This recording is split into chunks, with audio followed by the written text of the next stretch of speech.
Ooh,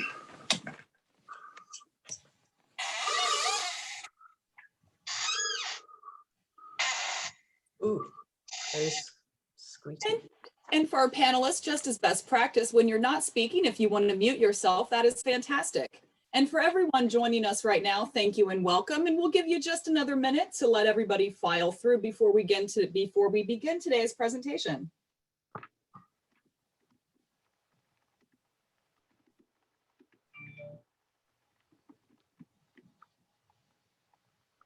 All right, well, we are at the top of the hour. So thank you everyone for joining us for today's webinar. This is our monthly EDGE user group. Just a couple of housekeeping items while everybody gets settled. We are using the Zoom webinar platform for today's webinar, so your mics and cameras are disabled by default. If you have any technical issues during the webinar, please use the chat function and select all panelists, and we will work with you directly to sort it out. If at any time during the webinar you have questions for our panelists, please use the Q&A function. Please note that we will be holding questions until after the presentation. And with that, I'd like to turn it over to ACRO's Deputy Director, Melanie Gottlieb. Thank you so much, Annetta. I'm Melanie Gottlieb, Deputy Director of ACRO, and I'd like to welcome you to the November version of the EDGE user group. We know that you are all very busy, and so we thank you for joining us as you close out your week and enter the holiday time. I'm hoping that many of you will have some extra time off this week. As always, we're hopeful that our technology will not fail us. This is a large Zoom call, and we at ACRO, like many of you, remain working from home at the mercies of our home Wi-Fi. We missed our opportunity to engage with you in person this year at the ACRO annual meeting, but we are looking forward to engaging with you at our virtual annual meeting, which will be in March. So we'll look for more information on that later. You may use the chat freely while on this webinar. If you have a question for the panelists, we ask that you use the Q&A section and we'll get it into the Q&A portion of the webinar. Please note which panelist that you are asking the question of if that question is specific to them. Joining me today is Jasmine Saidi Kunert, and I'll let her introduce the members of the IESC who have joined. Also with me is Drew Carlisle, Associate Director at ACRO. Before I turn the mic over, I would like to just ask one quick poll question of all of you here today. I'd like to have a sense of what segment of the EDGE population you represent. Are you institution-based staff? Are you at an evaluation service? Are you with a government entity? Are you with a law firm? And then second, is this your first user group? You should be able to see that poll. And if you can answer that question in the pop-up in the poll, that would be great. And looks like you are all pretty quick on this, which is excellent. I'm going to give it about 5 more seconds. And it looks like most people have answered, so I'm going to end the poll and I'm going to share the results. So it looks like we are 94% institutional staff, 6% evaluation service staff, and we are nearly 50-50, 49% of you, this is your first user group, and 51% of you are return users for the user group. So thank you, welcome. And with that, I am going to turn the mic over to Jasmine.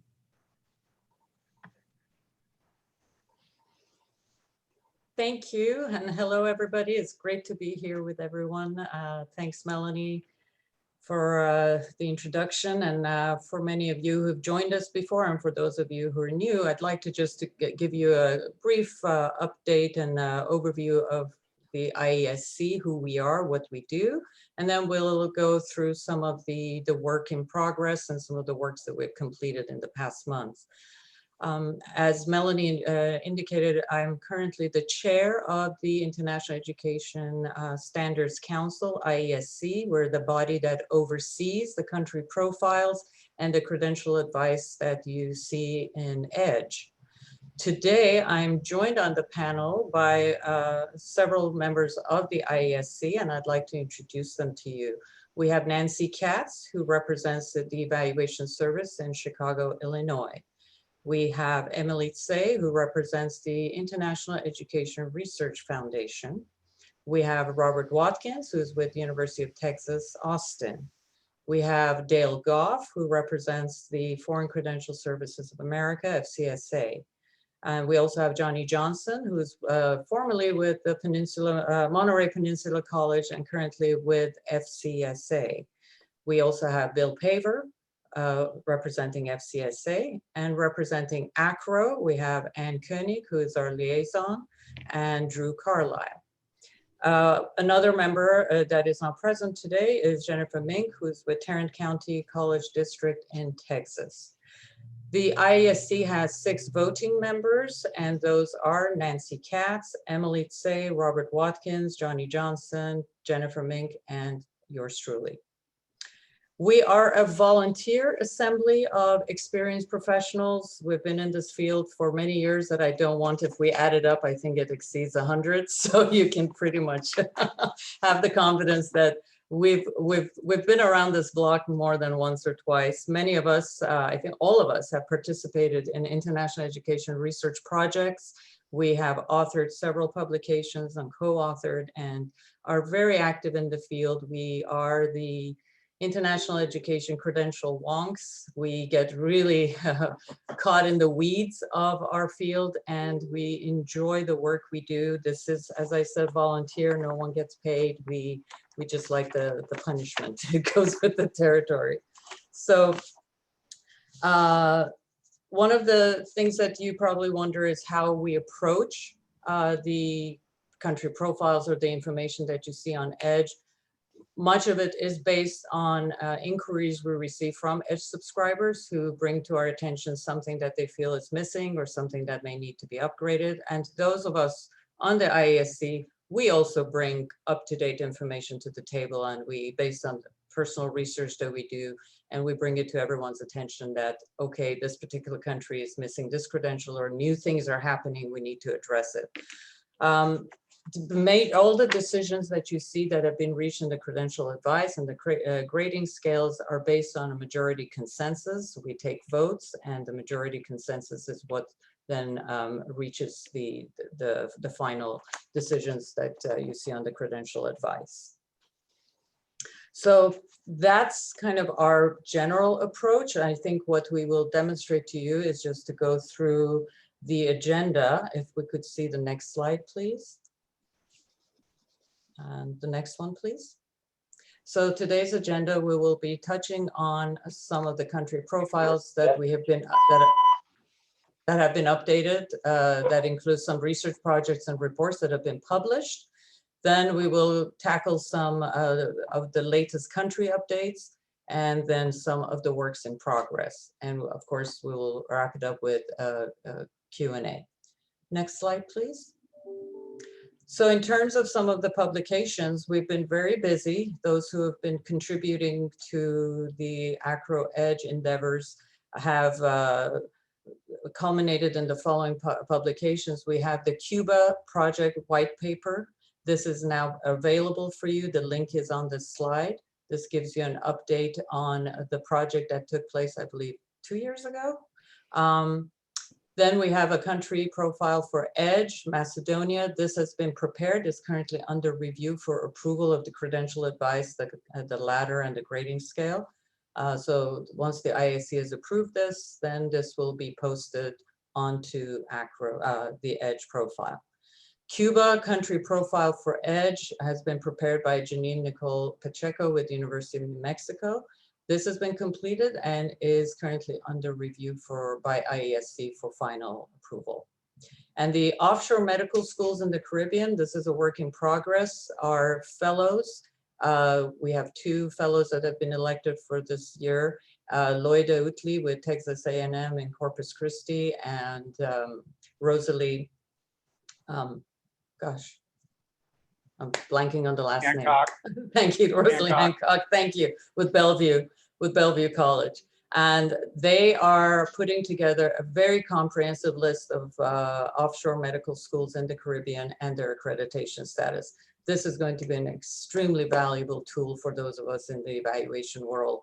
And we're really looking forward to this project, to be the final project. So let's go to our next slide. And this is where we will begin to tackle the various country updates that we've been addressing just in this past month that they've come to conclusion. Our first country is the Nepal, and we're looking at the Diploma of Dental Surgery. And my colleague Emily Tsay will be giving an update on this. All right, on to the next slide. One of the great assets for EDGE, of course, are our users and the feedback that we receive. So recently it was noted that we have the medical degree as well as the veterinary medicine degree, but not its counterpart in dental medicine. So we looked into this, it's rather straightforward. The profile is very similar. There is indeed the BDS, or Bachelor of Dental Surgery in Nepal, 5.5 years of study after high school. So we included that and made that comparable to the first professional degree in dentistry. On to the next slide. Also in Nepal, a user noticed that we had not yet referenced the reforms, particularly at the secondary level. We looked into this as well, and indeed it was not in there. The reforms were actually introduced in 2016, with the new credentials being issued in 2017. So first, before it was the Higher Secondary Education Board, now it is the National Examinations Board.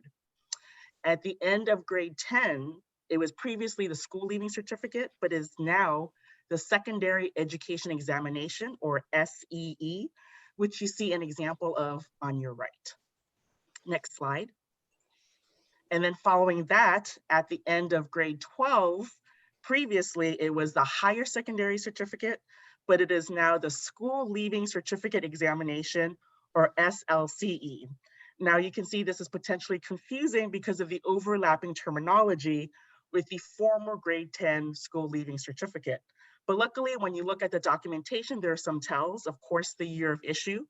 You just have to be wary of which calendar system is being used. If it's the Bikram Samwat calendar in Nepal or the Western calendar. If it's not the Western calendar, you have to subtract 56 years. But 2017 onwards, you should see the new credentials. You also want to make note of the examinations board. Again, now it should be the National Examinations Board with the current credential names. What's also nice is that next to the credential name, they do now indicate the grade or year. So in this example, you'll see it does say grade 11 and 12 in Roman numerals. Next slide. And then for the SEE, it does say grade 10 next to it. So along with that, we made these updates with the recommendations of comparability to completion of grade 10 and completion of senior high school respectively. Next slide. And of course, we updated the overview to reflect these changes in educational reforms. That's it for Nepal. Thank you so much, Emily. Thank you. Next slide, please. And this will be presented by my colleague, Johnny Johnson. We received this query from a subscriber on Peru. They needed more clarification on the Título Grado de Bachiller and the Título Profesional de Licenciado or Licenciado, and Johnny will provide this additional information. Go ahead, Johnny.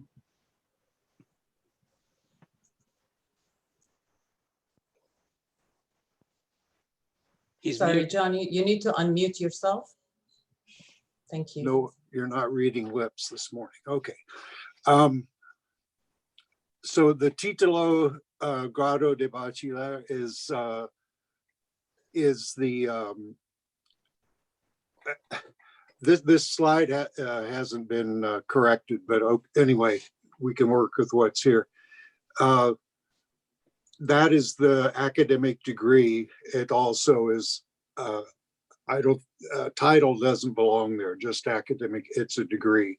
Then the Título Profesional and the Licenciado, they're both, the Licenciado is a degree and a title, and the, of course, title by its name is Titolo is title.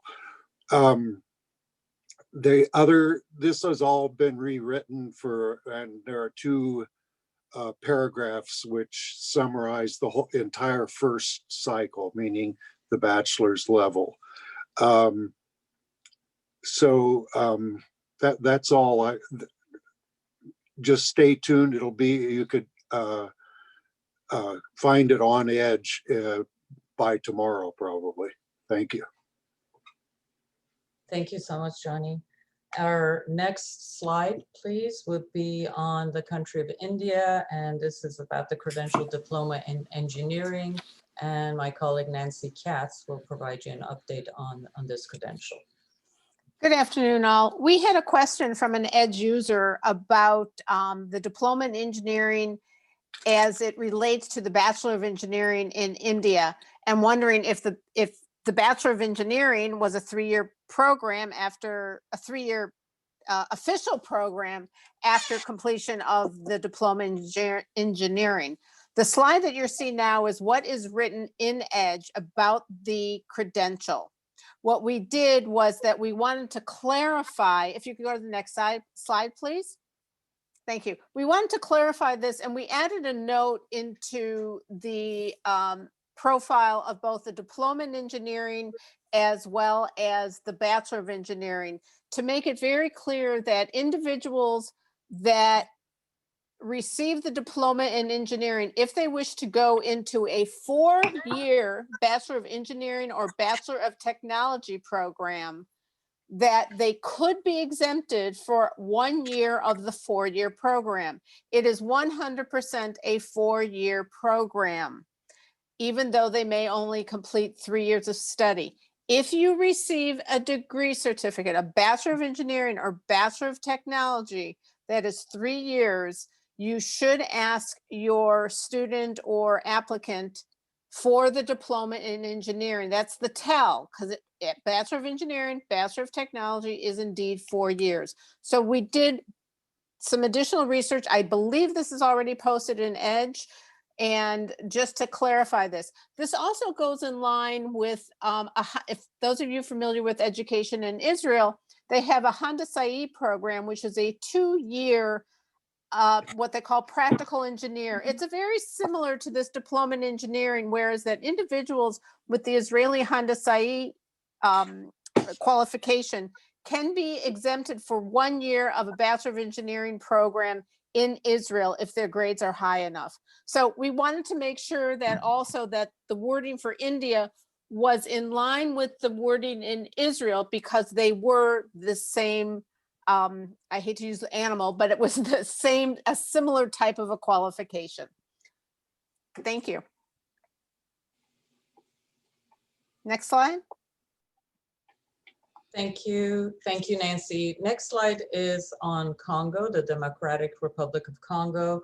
We looked at the credential, the Diploma of Engineering, Diplôme d'Ingénieur, and my colleague Robert Watkins will provide you with an update on this credential. Thanks, Jasmine. Yes, once again, from an EDGE user, we got a message that said, you don't seem to have the Diplôme d'Ingénieur included in the entry for Democratic Republic of Congo. Looked in there and sure enough, we didn't. And I think sometimes when we were rolling out EDGE, we made some assumptions. One of the assumptions we made was that we could get away with some generic entries that covered a lot of bases without having to name them all. Well, that's not really the best way to provide the most helpful database. And so we realized that just because we had the entry for the licence, which is 2 years after the first diploma in DRC, which is the graduate, we thought maybe people would figure out that the engineering diploma was also folded into that licence, but then it became clear that we needed to be more explicit. So we went ahead and recently included the entry for the Diplôme d'Ingénieur. It acts just like the licence. First, after high school, one gets a 3-year graduate diploma. That's the first diploma in DRC. And then subsequently, you can get a licence in maybe the arts and sciences or you can get an engineering degree, the Diplôme d'ingénieur, and that's what it is. It's 5 years total post-high school education. And our credential device is bachelor's degree. And as you can see, the entry requirements, the Diplôme de Gradué, and it says leads either employment or further ed. Most engineers would probably go into practice, but you could also go on for a higher degree as well. That's it. Thank you, Robert. Our next country and next slide is on Ukraine, and this is an update on the higher education grading scale, and my colleague Anne Koenig from ACRO will be presenting. Hi, everyone. Thank you for joining us today. The question about the Ukraine grading scale came up in a question that was posed in the ACRO International Activities Listserv. So that's another resource for you. And the question revolved around the grade that the verbal grade that translates as passed. And when I reviewed that, I realized that there was a typo in the grading scale, the way it was written in EDGE. So we corrected that typo. It incorrectly showed the grade that translates as pass as English fail. So that was a huge, major typo. So we've corrected that. Thank you very much for the question on that. And we apologize for the confusion. The question was about how do I calculate the grades and a grade average with these fail grades when the person passed. So we've corrected that. And next slide, please. We're going to be updating the grading scale for Ukraine. Basically, the official or the national grading scale is the verbal grading scale, the 3 grades of excellent, good, and satisfactory. And there you see them printed in both Ukrainian and the English translation. Those grades are called differentiated grades. If you're looking at a diploma supplement that comes with a Ukrainian diploma, and you read through the grading section, it'll describe differentiated grades and undifferentiated grades. So the differentiated grades are the 3 verbal grades, excellent, good, and satisfactory. And then the grade of pass, which was the one in question, Zarachovano, means passed in a subject that is graded on a pass-fail basis. So there is no other qualitative assessment. It's not graded as excellent, good, satisfactory. It's just pass or fail. Pass indicating that the student completed all of the requirements for the subject. And then institutions can create their own grading scales based on these 3 verbal ranges. And so you will see this on the diploma supplements. You might see the ECTS grading scale listed there. You might see some combinations of the ECTS scale with a numerical scale. Very common to see a percentage scale, and the percentage ranges that go with these differentiated grade ranges of excellent, good, and satisfactory can be different from one institution to another. So if you have a diploma, a completed degree program, by law, the student receives a diploma supplement. So that gives you a lot of information about the program. If the program hasn't been completed, you should get on the documentation the grading scale. It should be listed on there. So the 3 grades of excellent, good, satisfactory are the national scale, and then the institutions can interpret that. They're free to interpret it in their way, and they should tell you what they're doing. And another thing to know is that failing grades should never appear on an official document. Those are the updates for Ukraine. Also, I want to thank everyone for taking the time to join us today. Drew Carlisle, just if you ever send an email to EDGE or you reach out to contact us, there's a good chance that I'm going to be the person on the other end of that. So just wanted to introduce myself for anyone that hasn't had an interaction with me before. When you identify something that you believe that the IESC would be able to assist with, specifically credentials that are not reflected within the database, that's something that we really do want to hear from you about. Please do some preliminary research that'll make it easier for our team to understand the context in which this credential is placed. And when you reach out, we are trying to get this turned around and get the information into the database as quickly as possible. Morocco, for example, that's something that's just come into effect this year at the beginning of the semester, and we're working to go ahead and get that reflected there. We'll also talk a little bit more about what's happening in terms of Nigeria and India with some of those updates that are coming down the pike. But thank you so much for reaching out. You can always send us an email at edge@acro.org, or with the new interface with Edge 3.0, there are opportunities to contact us and submit an update on every single page within the database. So please reach out and we look forward to your questions. Next slide. And let me hand this over.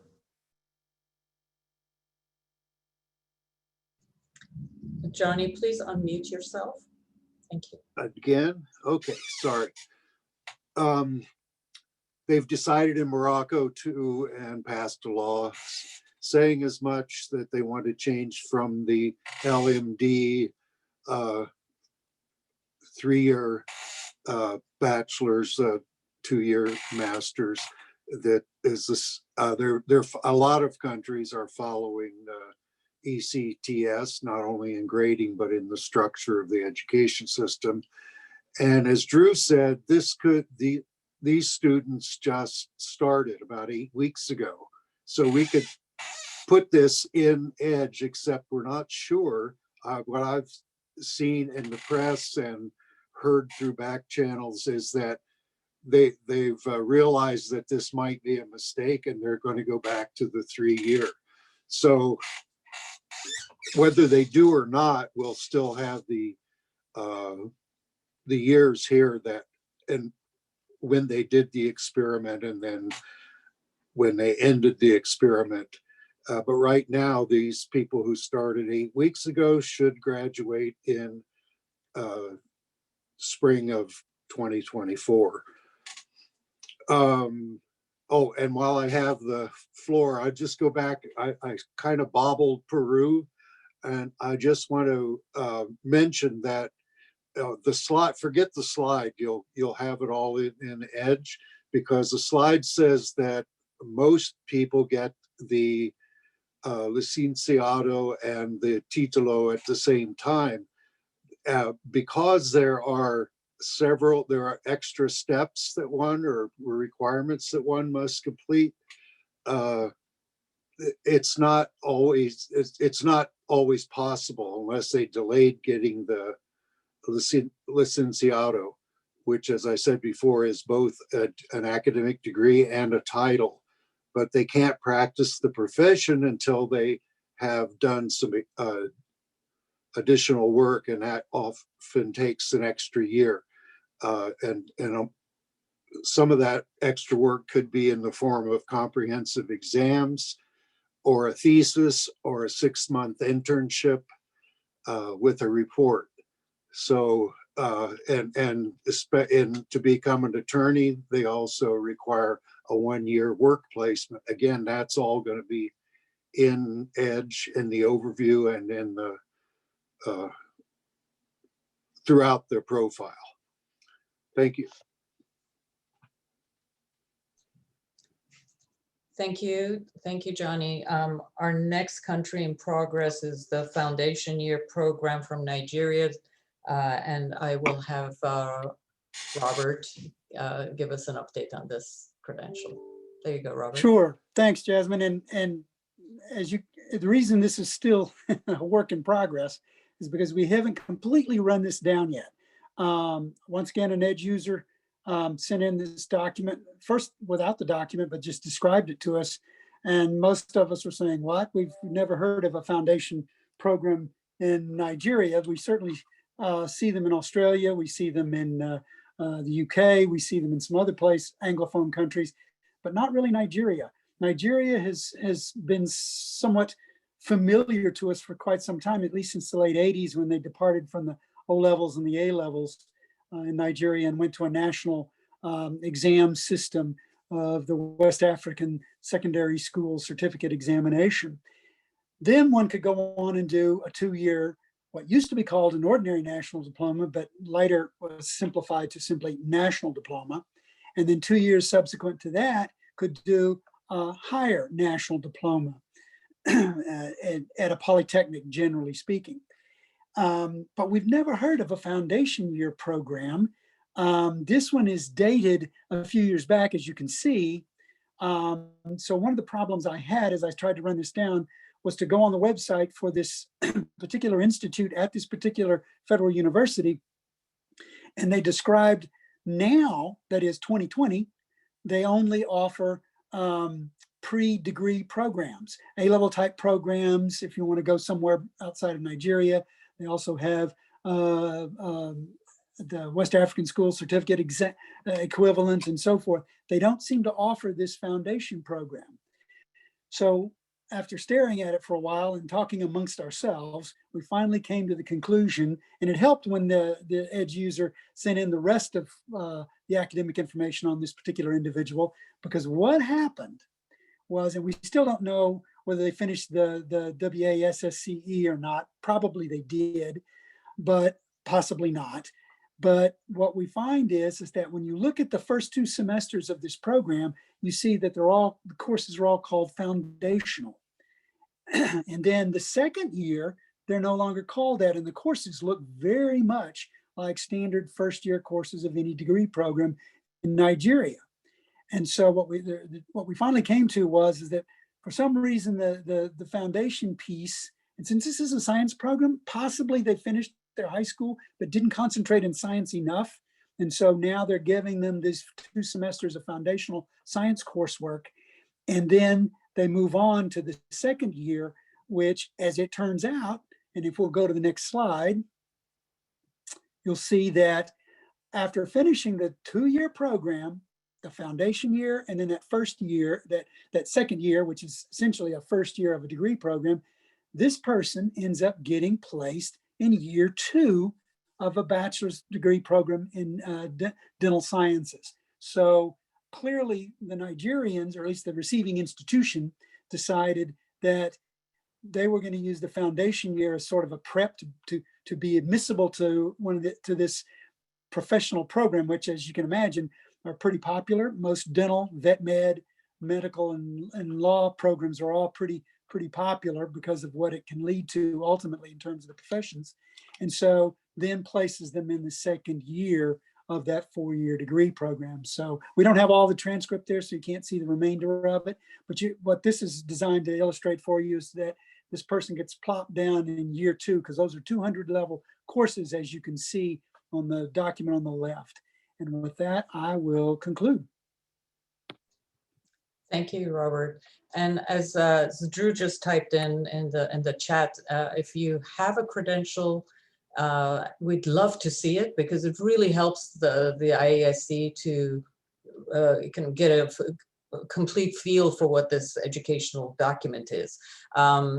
But please be sure to redact all the sensitive information, delete the applicant's name, their ID numbers, any of those necessary things, because we are very careful about protecting the privacy of the individuals. But if you have the documents, it's really helpful for us, because kind of reading a little blurb is not as clarifying. So it's really helpful to see the actual physical document. And thank you so much for that, Robert. You'll be next again, Robert. This is about the 4-year bachelor degree from India. And this is a question that came up in last month's user guide. And we decided to take this on, and we're still working on it. But Robert has some updates. Go ahead, Robert.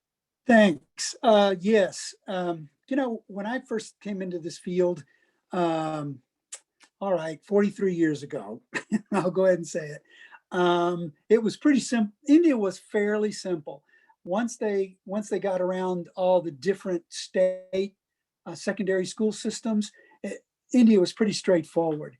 You had 3-year bachelor's degrees, and those were usually Bachelor of Arts, Bachelor of Science, Bachelor of Commerce. And then they had 4-year degrees, which were the Bachelor of Technology and the Bachelor of Engineering, and a few other science degrees that are professional degrees that might be 4 years or even more, possibly, like dental sciences and so forth. So that made India fairly simple.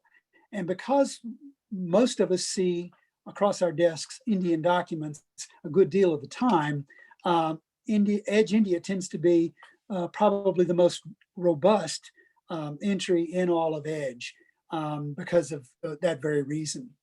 So imagine our consternation when it turns out that an Edge user has a Bachelor of Arts honors degree, which historically in India simply meant, like in Britain, that it was simply more concentrated in the third year and not any longer. In Australia, it's longer. In Ontario, it's longer, but not in India, not in the UK. So imagine our amazement when we see a 4-year honors degree from India. Now, here's our problem. As a matter of fact, it wasn't so amazing to me because not a couple of weeks before that, one of my evaluators at UT had come forward with the same thing. It wasn't the same person, but it was the same school and the same degree. So I went on the website of the school, which by the way is Pandit Deendayal Petroleum University in Gandhinagar, which is outskirts of Delhi. And sure enough, they're mainly, as the name implies of the university, Petroleum University, they're mainly an engineering school with engineering degrees and BTech degrees, which historically have always been 4 years. So what's interesting is they've decided that 4 years is the model. And so even with their arts honors degrees, they have them as 4-year full-time degrees. Now, here's our dilemma. In Edge, we decided from the very beginning of rollout, some 15 years or more ago, that we didn't want to mention names of institutions in the body, in the credential pages and the overview and things like that. And the reason for that is that for a while there, we were getting constant emails from usually immigrants from India that had come over and said, why is my school not in Edge? And so pretty quickly it began to appear to us that folks were looking for their school's name in Edge because they knew how important Edge had become. And they wanted to see their name in lights, their school's name in lights.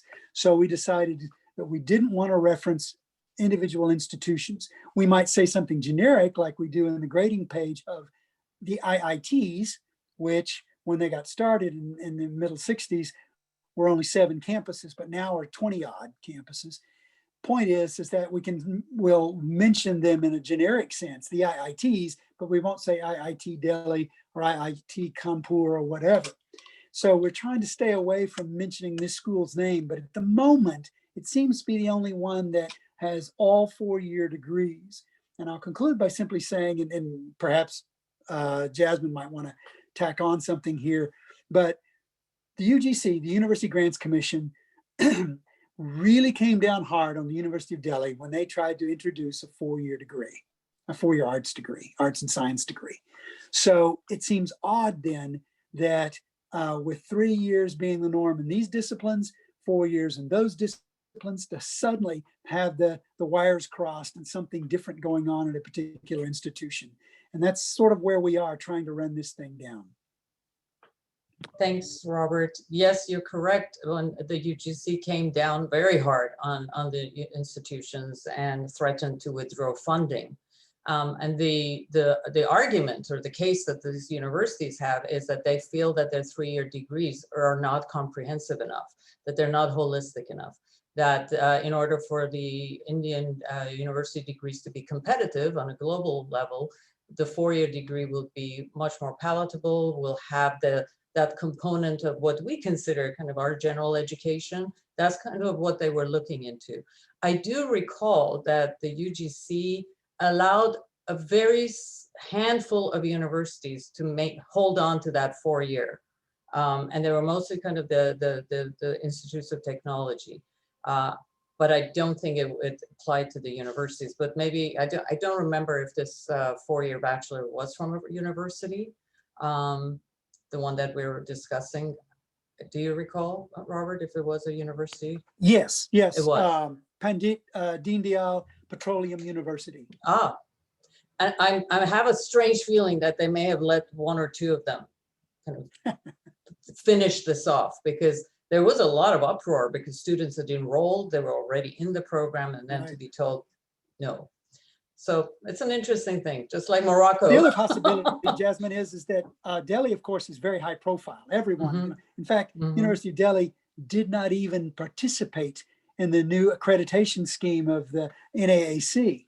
Ah, interesting. And Yeah. so they're very high profile. That's possibly why they drew the UGC's attention. Whereas this small institution in the outskirts of Delhi, small private school, is probably much less noticeable, although by now I'm sure they do know Right, all about right. it. And if they're a private school, they may not be subject to the stringent Well, that's a good funding point. Yeah, because they have no requirements funding to take away from to them. Yeah. take away from. Yeah. To be continued. Thank you, everybody. This, I think, Melanie, this is, we're turning this over to the questions. Thank you so much. We Thank do you. have, thanks everyone for those great updates. The IESC has been hard at work. That's just some of the topics that they have covered since we last met. So they're a very, very busy group. Couple of questions. The first question is really about the functioning of the IESC and how decisions are made and how voting is made. So the question is quorum required for voting decisions, or is it often split among members? So I'm wondering if, Jasmine, you might want to talk a little bit about how the IESC comes to a decision on a credential. Thank you. And then I also invite the members of the council to add to this, but we, this is not a kind of a unitary kind of decision. We do get together. We do look at the credentials ad nauseum. We ask many questions from each other or the person who's doing the research.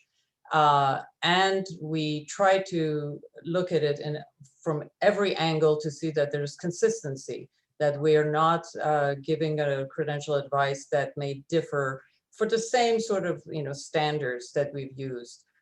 So that there won't be this issue that, well, why are you recommending X, Y, and Z for this particular credential from this country, but you're not using the same measuring stick or the standards for this.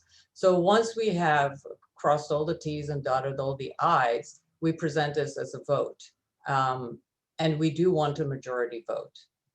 Things don't get split in the middle. We don't have a 50-50. We do work really hard to reach a consensus.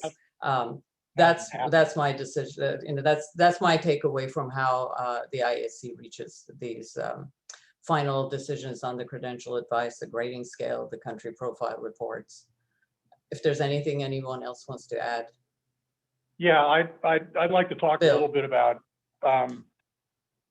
how some of the voting on IESC evolved and how the template evolved.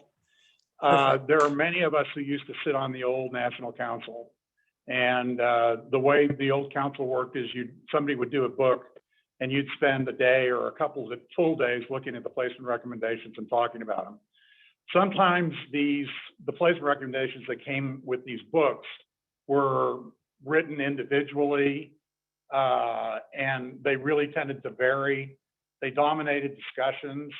And I think really they led to confusion in the field. So one of the things we did when we created EDGE was to try to identify in a template a series of placement recommendations that would apply to every credential in the world. So I think the template it contained 29 the last time I took a close look at it. I don't know where it is now, but the template was developed over the course of the first, I would say, 5 to 7 years of EDGE, with us adding individual recommendations to the template. So historically, what we're trying to do is establish continuity and clarity. I think we don't see issues coming into EDGE like we used to with the old books, where people are confused or they're wondering what the council, they're reading into the council's interpretation of what they think they see. So I think it was a real step forward, and I think the group, this IESC group, has just continued over the past few years to just make it better. And so when you see a change, it's considered. I'm really surprised. I'm not really surprised, but there's really a lot of consensus in Edge. I don't think we've ever had a split vote, frankly, in the time we've been doing it. We may have occasionally two people arguing different points of view, but they always work it out. And we have very rarely have things like 4-to-1 votes or 3-to-2, but we never have 3-to-2 votes. It's always pretty consistent. Yes, thank you, Bill. That's Okay. that's been my experience, and I think the times that there may have been some disagreement, it's more on a personal level, but we put that aside and we come together again and we use the standards that are applicable to how we reached a decision. So sometimes the personal side has to be, put on pause, but that's how we work very well together. So knock on wood, as they say. It's been good. Any Thanks other so much. questions?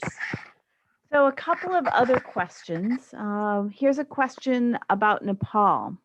Do most universities consider the BDS from Nepal equivalent to a 4-year regionally accredited domestic bachelor's degree?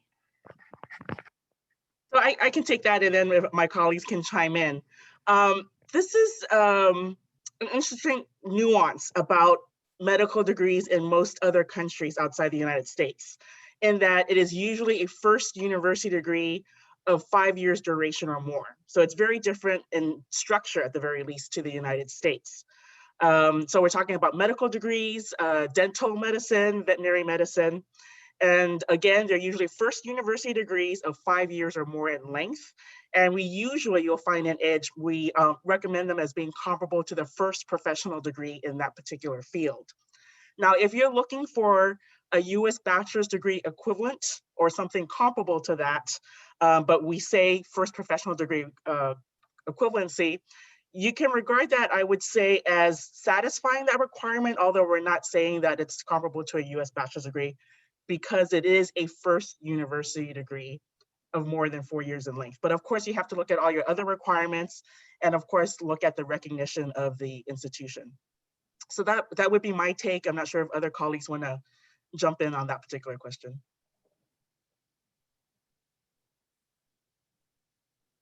I will have to echo what Emily said. We apply that same principle when we do evaluations at ACEI.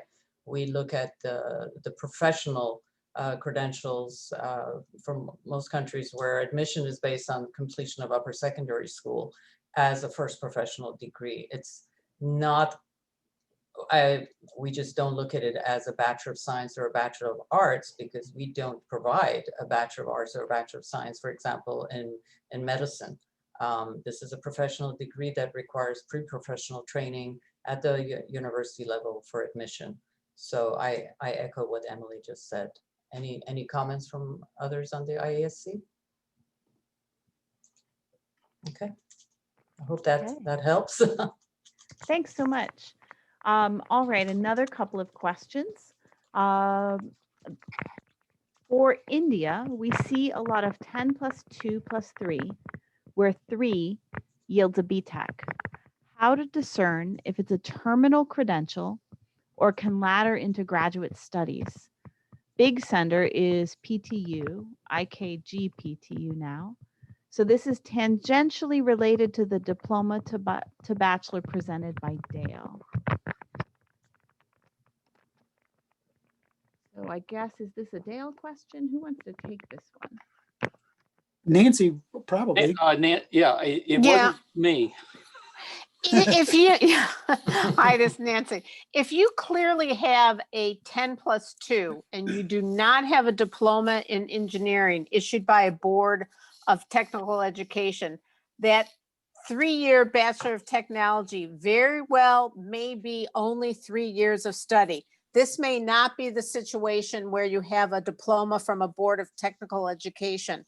I have seen these 3-year programs, Bachelor of Technology programs, that are indeed the admission. It's very clearly in the University's Handbook of India that admission is the 10+2 followed by 3 years of study. You really should check the university website or the Indian University's handbook, yearbook, or ask for a diploma of technical Diploma of Engineering from Board of Technical Education.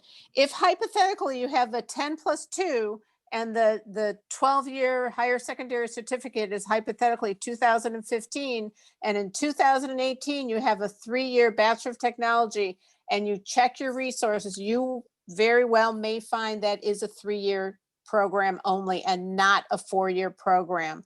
These are few and far between, but it seems like they're becoming more popular.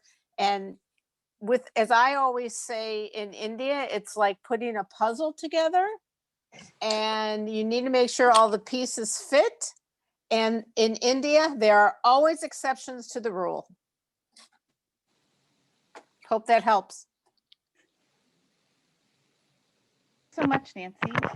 So I have another question, and actually I may have to ask the asker I may have to ask them to unmute and clarify, because I think this is a more complicated question. It says, because you're US based, can you speak to electronic sending of high school transcripts direct from high schools to colleges and unis in USA due to COVID? We are getting emails asking to do that and want to make a best practice decision on the matter.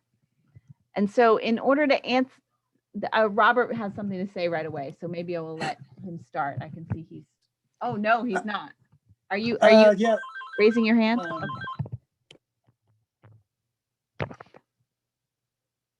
You're gonna do I TEA, think as one Robert? Is that what who you're is talking at about?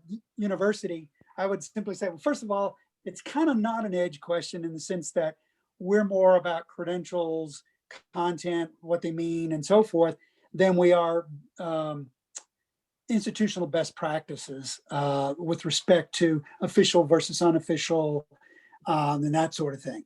That being said, I think most of us are leery of electronic documents. We also, many of us have attended Groningen Declaration Network conferences where the hope down the road is from my server to your server, and no more paper and no more touching of paper, and it's from one entity to another, and there it is, safe, secure, and complete. This year, of course, we've been under tremendous pressure by applicants to, especially if you have online programs where they're not generally going to come into your office and bring paper anyway, but we're under tremendous pressure to take all sorts of things. First of all, let me just say at UT Austin, we are already accept uploads, all right? So basically someone takes an official document, that's a real document that I normally would want them to bring into the office, and they upload it onto their record, and we'll use that. We'll use it, make a decision off of it, and then if admitted, and if they decide to come, they must produce in person that original document they uploaded. If not, they don't get to register. But with COVID, it's been a little bit different situation where we've had both virtual and in person at UT Austin. All of us are generally working from home, though we do have one person go in each day to open mail and do a few other things. I guess what I'd say is it's really up to the institution. You're going to have to decide, is what I'm looking at secure? Is it accurate? What was the source? And make a decision. Do you want to use it initially and then later on get something that's official paper? That's going to be something you'll have to decide. One of the things that the universities do is process with things that are not originals and bar upon enrollment for getting the original. So for example, when I was at UT, we process for graduate admissions pretty much anything, copies, et cetera. But then if the student enrolled, one of the conditions for enrollment was that they present original documents. And they might get away with a semester of enrollment in order to get the original document to us. But come December, say, at the end of their first term, if they had not presented the original document, they wouldn't be allowed to come back. we found that in well over 95% of the cases, this worked. That you got the registrar wound up with original documents. The departments were happy because what they were able to do was simply consider the student, which is the departments are always interested in doing. And I know, like at the undergraduate level, many institutions are really interested in enrolling international students. So a flexible approach to how you accept and process documents is the way I would recommend that you go. And that means you can process with unofficial documents, but you must get originals in the final analysis. Thanks, Bill. I also want to point all of the listeners to the ACRO report on inclusive admissions for displaced and vulnerable persons, which outlines a set of best practices as described, as we just described, that talks about the ways in which you can be flexible in crisis during the admission process to receive documents, and then the follow-up that you must do afterwards. So that link to that report is in the chat. So we have 5 minutes left. So I think we have time for one more question. And let's see, there are several, so I'm afraid we're not going to get to them all. So I'm going to say a question that says, has there been a change in the Iranian secondary education where students can no longer complete 1 year of pre-university studies prior to starting university in Iran? And I think I'm going to pass that to Jasmine. Thank you. Thanks, Melanie, because I just saw that too, and I went to our ACRO Edge profile on Iran. So if the person who's asking the question, I would love to recommend you to go to the page, and you will see that there have been changes that were proposed and put into place. So effective 2014, the system has reverted to its former education cycle of 6+6, meaning 6 years of primary followed by 6 years of lower secondary and upper secondary combined. So we have now a 12-year system. The 1 year pre-university is provided, but there is now a 12-year high school system. So that's the update that we have posted on ACRO Edge. So you will no longer be seeing the 11-year high school completion certificate after 2014. Thank you so much. And Thank you. I'm going to ask one more question because I think we can squeeze one more in relatively quickly. Can you talk a little about the polytechnic institutions and community colleges from Singapore? How are they seen? Are they equivalent to high school programs or higher? Anyone on the panel have any experience there? Or Yes, Melanie, at UT Austin, we saw a number for a while. We haven't as much lately, but while Bill was still there as our assistant dean. I'm still here. Yeah, when you were at UT, I meant. We came across a couple of Singapore Polytechnic, and I'm blanking out on the other. But these were very, very rigorous programs. They weren't full degree programs because they weren't allowed to, they didn't have degree granting authority. But they were very good programs so that we had no difficulty whatsoever awarding transfer credit towards a U.S. bachelor's degree in that same field of engineering. Sometimes, I'm not always confident with that. I mean, in other countries, sometimes polytechnic sub-degree diplomas are very technical in nature and not generally should be given credit towards a Bachelor of Science and something engineering at a U.S. college or university. But I felt very strongly that the polytechnics in Singapore were very, very much acceptable from pretty much day one because their entrance criteria is the same as that for universities. So, so we didn't have any real, well, you might be able to get in without having to do the Singapore Cambridge A levels, but that's okay by me. So I was more than happy to give transfer credit for everything they did there at those scores, and they grade very severely. You know, I think the two, Robert, were Singapore and Malta. And what we did with both of them also was after they enrolled for a year, we ran a study that looked at their grade point averages at UT. And I think they were both like universally 4.0s. I had So forgotten that, that's Bill. something that Thanks. that's something that people don't do very much in international admissions, but they should, which is, you know, if you've got a question about how well somebody's going to do at your institution, wait a year, go back, look at how they've done. That'll confirm your judgment one way or the other. Excellent point, Bill.